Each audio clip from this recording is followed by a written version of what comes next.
One thing I'm optimistic about is New Heights. Hey. I think it could be pretty good. Thanks. I think you could. I appreciate it. I think you were one of the people that got the whole thing started. I don't know that we've shared that. We haven't talked. I told the guys in the bus. They were like, "You got to ask them about New Heights." I was like, "Well, no shit. I got that in my notes." I remember you calling me. Yeah. And just saying, "What do you think about me doing a podcast?" Yep. And your concerns were what? Well, the big concern was, I don't know that I asked you about this specifically, but a big concern is, is it a distraction from the season, the team? If the season doesn't go well, it's not going to be a good look. So I think all of those things were kind of concerns. But then you see other guys doing it while they're still playing, and it's a success. So I think some of the biggest questions you was like, what do you think about starting this? Like, what is doing it while I'm playing the right time is? And I thought yes. Well, that was the biggest advice you said. So What did I say? I blacked out. So when Travis and I were trying to figure out just whether we were going to do it or not. Yeah. We're meeting with multiple groups. There's multiple different ideas being thrown out on what that could look like. And we kind of had narrowed it down to the team that we ultimately ended up selecting. But I was just floating the whole entire situation about this to you. Mm-hmm. And we were kind of under the gun as the season was getting going on whether we were going to do it. Mm-hmm. Like we need to make it a quicker decision. Mm-hmm. And I remember your advice to me was just, do it while you're still playing. Because I didn't know if I was going to play another year after that. Yeah. And you're like, I think, you can approach all this stuff on who you're with or how it goes, like after the fact, but like start this while you're still playing, while you're in the middle of a season, while people are going to be interested in hearing. Because they'll always love you, but there's like an amount of like paying attention to what you say and what you push out, creatively, that I think probably changes when you retire.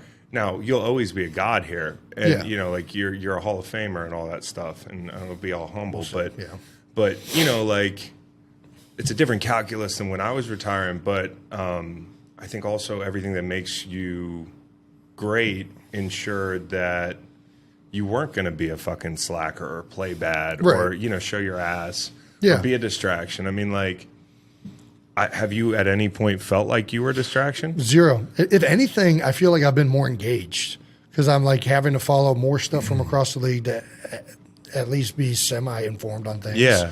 And then, I don't know, you get to control the message of the team more. You get to control what you want to say more. You can use it for good. Yeah. Yeah. I actually do think that like the media narrative, what you're saying, guys hear that. Yeah. Fans hear that. I think that it's a powerful tool to utilize as a current player. Yeah. So I actually really think it was something good for me and Travis to do that together. Not just fun, but I think it was beneficial. And so how do y'all prep? Like what goes into making a show? Yeah, we have an amazing team at Wave, and they give us a rundown of what the show is going to look like for the week the night before. Yeah. And you kind of read that, you're kind of going over it. And usually in season, we're recording Tuesday. Yeah. So we'll get that rundown Monday night. And from there, you're kind of going through it. You're thinking about things. We're in a group chat, so we're texting all week of, hey, I think, this was interesting from that game, or, this happened during the week. I'd like to touch on it and the deal. But for the most part, we get that rundown, and then the next day we're coming back in the pre-show with notes on things that we like about it, bits that we want to take out. Maybe we're like, I don't really want to talk about that. So, and then we do the show. You let it fly. Yeah. Who's your favorite guest so far? Man, I really like the Jalen Hurts one. I'm not gonna lie. And I would like to do more teammates. Yeah. I did a bunch of coaches at the combine, but I really like doing the Jalen one.